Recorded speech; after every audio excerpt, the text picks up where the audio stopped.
ఎప్పుడైతే వారు అవిధేయులుగా జీవించారో వారి జీవితాలు ఎంతో భయంకరమైన పరిస్థితి వారి జీవితాలు వచ్చినప్పటికీ, ఆ ప్రజలలో మగవారిని వారు తీసుకొని వెళ్ళినప్పటికీ కొంతమంది దేవుడి యందు విశ్వాసంగా జీవించారు, దేవుడి యందు నమ్మకంగా జీవించారు.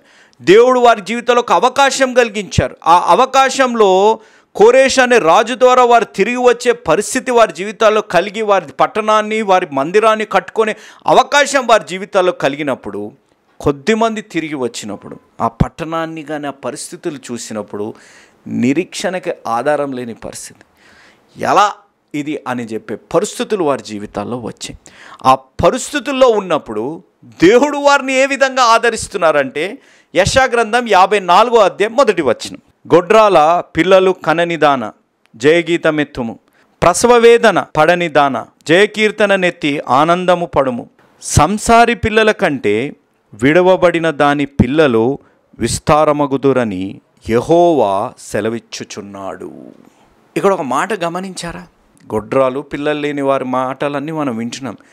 ఇలాంటి వారిని దేవుడు అంటున్న మాట ఏంటిదంటే, జయగీతమెత్తుము, కీర్తన పాడుము అని యెహోవా సెలవిస్తున్నాడు. ఇంగ్లీష్లో సింపుల్గా రాయబడ్డమాట సింగ్ అనే మాట ఇక్కడ రాయబడింది.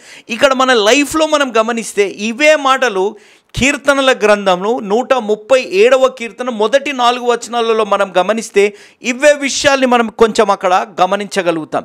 ఈ పరిస్థితుల్లో మీరు గమనించండి, ఎక్కడైతే వారి జీవితాల్లో నిరీక్షణకు ఆధారం లేదు, ఎక్కడైతే ఇంత విశ్వాసంగా ఉండి దేవుడు ఒక అవకాశం ఇచ్చినా ఇది తిరిగి కట్టబడతాయా అనే ఒక ఆలోచన వారి జీవితాల్లో వచ్చినప్పటికీ దేవుడు వారి ఆలోచన విధానాన్ని ముయ్యట్లేదు. మీరు ఆలోచించాలి.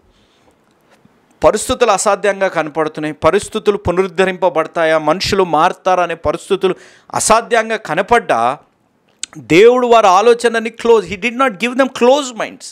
వారి పాత గాయాలపై ఆధారపడి పాత గాయాలని జ్ఞాపకం చేసుకుంటూ బ్రతకమనే విధంగా దేవుడు అనట్లేదు. ఈరోజు నా జీవితాల్లో మనం గ్రహించాలి, మనం ఎప్పుడైతే నిజమైన ప్రేమ, నీతి, నిజాయితీ కలిగిన ప్రేమను మనం వదులుకున్నా, లోకరహితమైన జీవితాల్లో మనం జీవించి ఆ పాపంలో ఉండి మనం నష్టపోయినా, మోసపోయినా, ఏమి జరిగినా దేవుడు నిన్ను ప్రేమించే దేవుడుగా ఉన్నారు. దేవుడు నీకు ఒక అవకాశం ఇచ్చే దేవుడుగా ఉన్నారు. నువ్వు అవే పాత జ్ఞాపకాలలో ఉండి ఇంకా నన్ను ఎవరు ప్రేమించారు, ఎవరిని ప్రేమించినా నేను మోసపోతాను, ఇంకా దేవుడు కూడా దూరం అయిపోయారనే ఆలోచనలు ఉండకుండా, నీ తోడు ఎవ్వరు ఉన్నా లేకపోయినా దేవుడు నీ తోడు ఉన్నారు.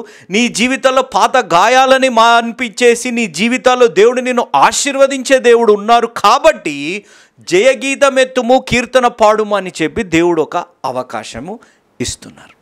ఈరోజు నా జీవితాల్లో ఆ పరిస్థితుల్లో, అసాధ్యకరమైన పరిస్థితుల్లో జయగీతమెత్తే ఆ ఆత్మీయ జీవితంలో మనం ఉన్నామా అనేదో ఒక్కసారి ఆలోచించాలి.